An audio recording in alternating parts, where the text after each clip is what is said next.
Greetings, my beloved clients and friends. So, I was thinking about you guys. I wanted to talk to you about something that why is the investment community so anti-volatility? Because by far the vast majority of the investment community, talking about academics and professional money managers on a high level, their starting point is reduced volatility, reduced standard deviation. We talked about it in a video called A Word About Risk. So I don't want to rehash that, but I want to move on and build upon that. And so to give you an answer, it's going to require some psychology. And so I'll start with a story. So whenever I go to like a big industry convention where there's a lot of investment professionals there, I always have to chuckle when I walk into the convention center because everyone in there looks just like me. And it's like I walk in, I'm like, oh, here's my tribe, you know? And it's kind of funny. And I've told my wife, and she's come in and she goes, you're right, they all look just like you. Maybe not my facial features, but just my way, you know what I mean? They're my type. So the investment community tends to attract a type.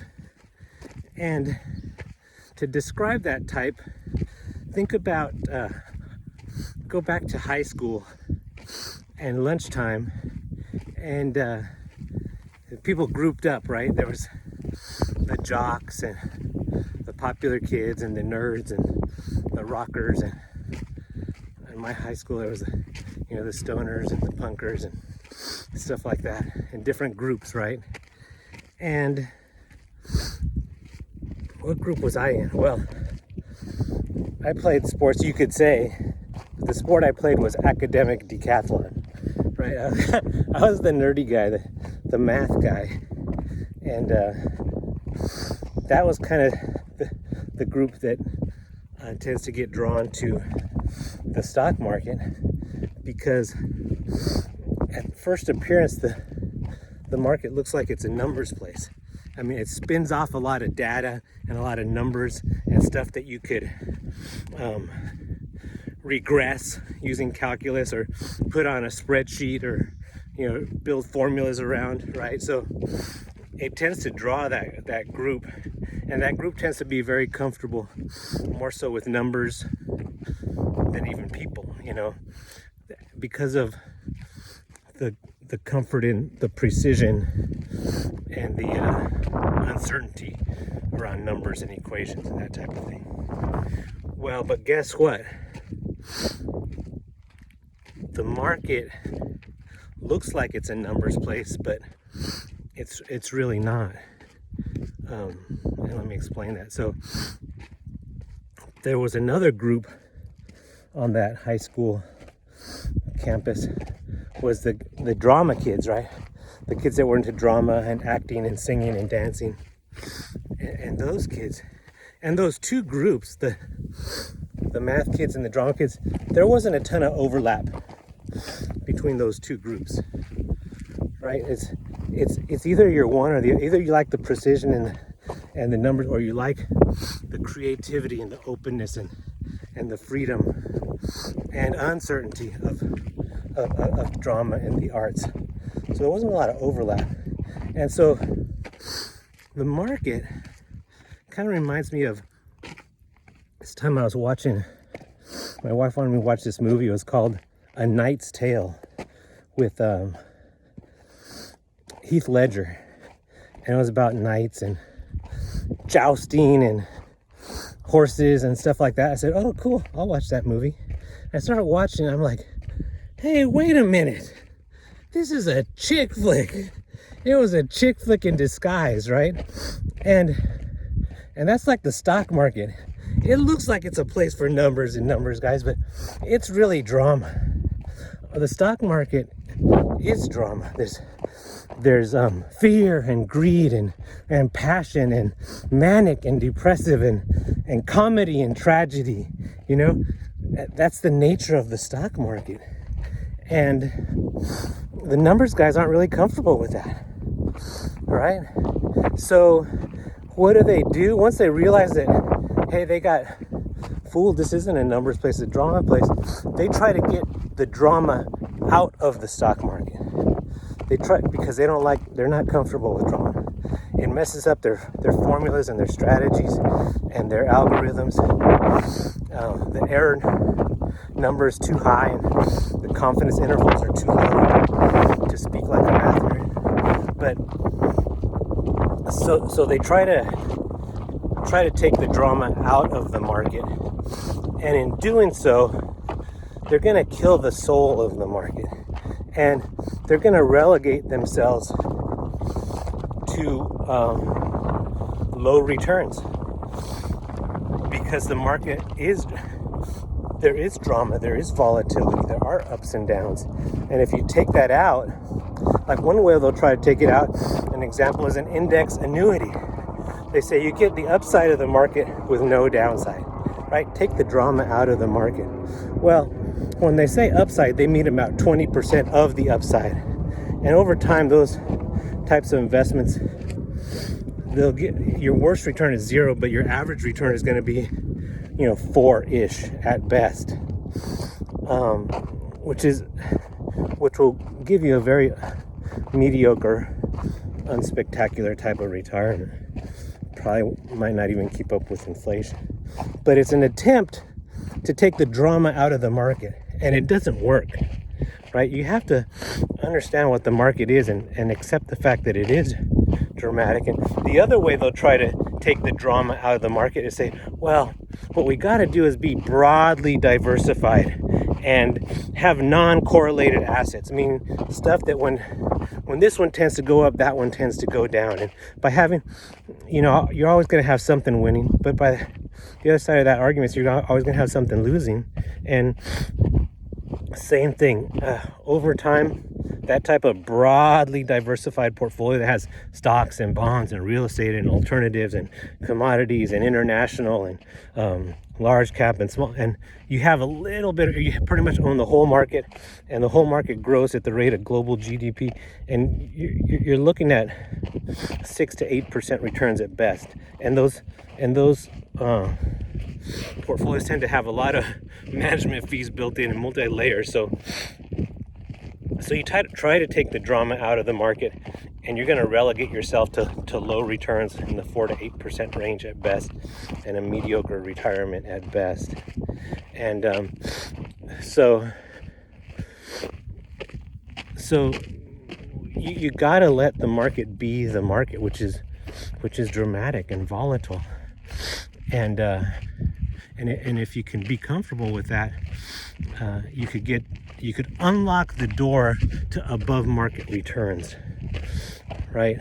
And the funny thing about that modern portfolio theory, what we found out in 2008 was, in extremely stressful markets, the assets correlate. So when you need it the most, everything moved in tandem, and they moved in tandem down. So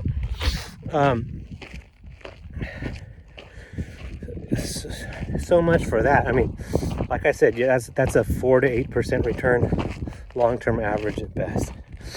So that if you have that extreme analytical personality, anti-drama, it's gonna be tough to do well in the market. And that's, like I said, when I went to the conventions and I go to see my tribe, that's who's in there. And so let me talk about this. What would be a personality type that would be well suitable to investing in the market? And I think of a military personality would tend to do well. Why? Because they are analytical and detail oriented in the way they put their medals on, and their salute and their haircut, and they know the muzzle velocity of a 5.56 millimeter ball round, and they're that type and they're not the dramatic type, but they are comfortable in the midst of drama, right? Think of a battlefield, with bombs going off and bullets flying around your head and people dying and stuff. And they are able to stay calm, give orders, follow orders, abide by their training, and be successful in that type of environment. That calmness in the midst of chaos, right, would be, I believe, a good personality trait for investing in the markets. Someone else that has that, tends to have that kind of makeup, would maybe be like a psychologist. And they went to school for 8, 10, 12 years or more, read a lot of books, done a lot of reports and studies and analysis, and they know the names of all these medicines and side effects and what they do and all that. And yet, on a day-by-day basis, they're in the midst of chaos, right? They're around people that are unstable, and they're very calm there. And they say, okay, someone's just giving this a dramatic display, and they're like, okay, tell me more. And how did that make you feel, right? They're able to be calm in the midst of chaos, and that would suit an investor well. Another personality I think of would be like a mom. Moms are, the kids are bouncing off the walls and stuff's getting thrown and messes are being made, and they're like, honey, don't do that, right? That some moms.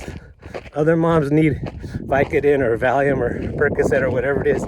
But some moms have this calmness in the midst of chaos that would be a personality trait that'd be well suited for the market environment, because that's how the market is, right? If the market was in high school, they'd be in the drama crowd. That's where they would be. They like the drama, the ups and downs and stuff. Okay, so I'll give you one final example. There was this show called MASH a while back, and I didn't get to watch it that much because it reminded my dad of Korea. But I did get to see it, and there were these two guys, Hawkeye and Honeycutt. And you can't get a more high drama environment than a battlefield ER, right? And these guys were just cool as a cucumber, cutting jokes and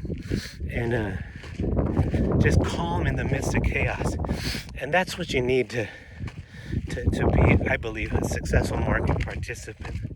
And the British guy, he was trained at Oxford, and he liked to remind people of that. But he did get his feathers ruffled when there's too much drama, and even with his perhaps superior background, he didn't do as well in that environment.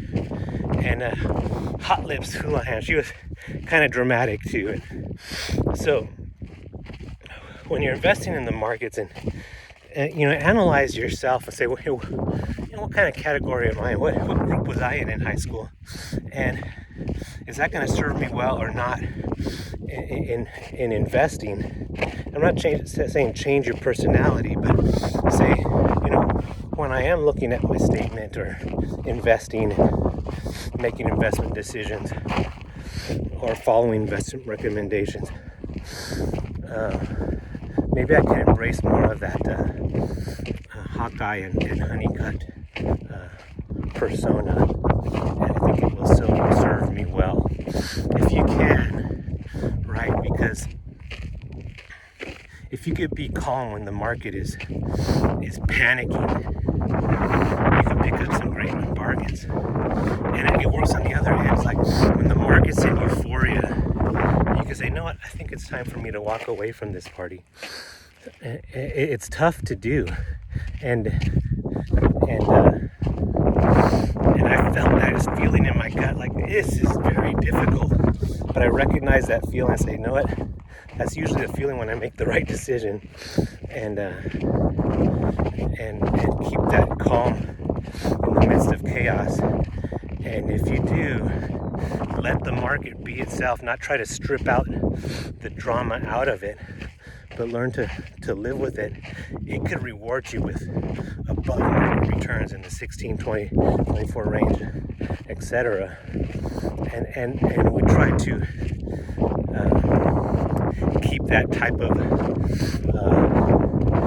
it could be called grace under pressure or calmness under chaos. The way Benjamin Graham describes it, he gives 5 characteristics of the intelligent investor, which are patience, discipline, eager to learn, right? Is that ER doctor's saving this person's life. He's also making mental notes about, what do I see in here? What worked well? What can I remember for the next time? Patience, discipline, eager to learn. Harness your emotions, which is really what we're talking about, and think for yourself. That's what he calls it. I call it calmness in the midst of chaos. But that type of mindset will serve you well in investing. So you guys have a great day, and we're off to the top of the mountain.